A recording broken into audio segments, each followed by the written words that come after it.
The finish line's in sight, and you put on an extra burst of speed. As your legs pick up the pace, your breathing gets deeper, your heart pounds faster, and sweat pours over your skin. How does this substance suddenly materialize, and what exactly is its purpose? There are a number of scenarios that can make us sweat: eating spicy foods, nervousness, and when we're sick.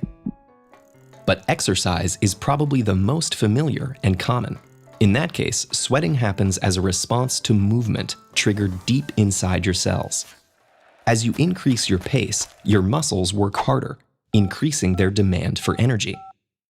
A process called cellular respiration consumes glucose and oxygen to form ATP, the energy currency of the cell.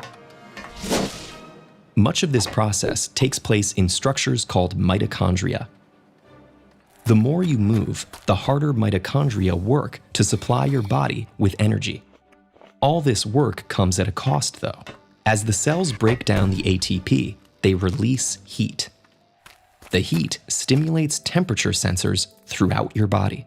Those receptors detect the excess heat being produced by your muscle cells and communicate that information to the hypothalamus, which regulates body temperature.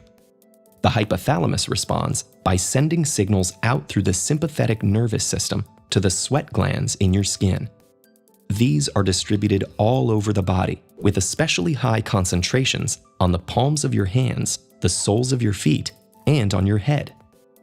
When a sweat gland first receives the signal, the fluid surrounding the cells in its coiled base contains high amounts of sodium and chloride.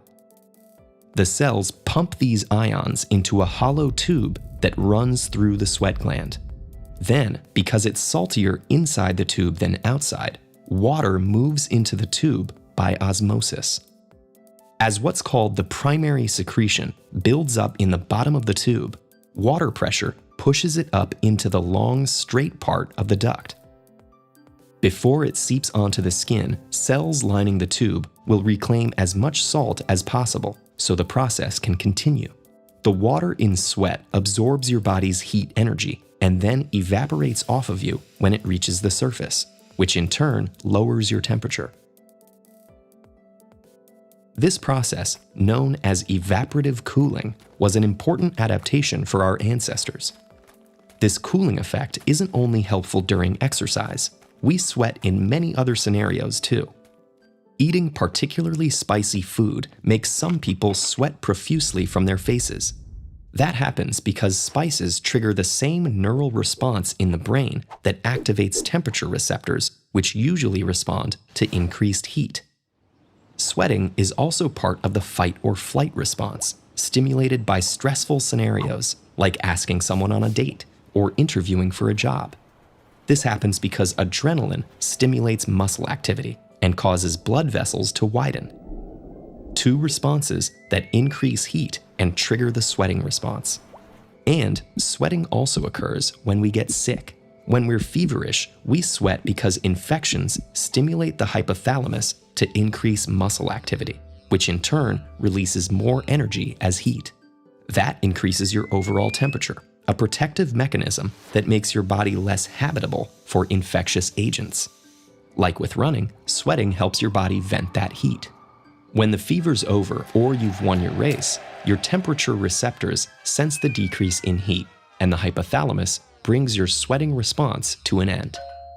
In some cases, like after a run, the hypothalamus also signals to your body that you need to replenish the water that you've oozed out. So, when you're pushing yourself to reach that next goal, you can think of sweat as your body's very own calibrator, enabling you to go that extra mile. Have you given the TedEd newsletter a try? If not, don't sweat it. Click here to sign up and receive the week's most unmissable videos, blog posts, and more, delivered to your inbox once a week.